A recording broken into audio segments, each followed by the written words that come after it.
1947 થી દેશ આઝાદ થયો અને અંગ્રેજોની મેલી મુરાદોને આ દેશમાં ઘુસાડી આ દેશને ટુકડાઓમાં વિભાજિત કરવાની માનસિકતા રાખવાવાળી કોંગ્રેસ પાર્ટી અને હમણાં ફૂટી નીકળેલી એક નવી પાર્ટી જે આ દેશમાં નેપાળવાળી કરી અને દેશની શાંતિને ખોરવવાનું કામ કરી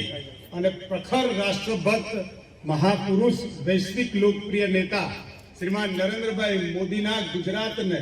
અશાંત કરવાનો જે પ્રયત્ન કરી રહ્યા છે તેને ખેડા જિલ્લા ભાજપના કાર્યકર્તા અહીંથી બે હાથ ઊંચા કરીને રાષ્ટ્ર ભાવનાથી જવાબ આપે. બોલો ભારત માતા કી,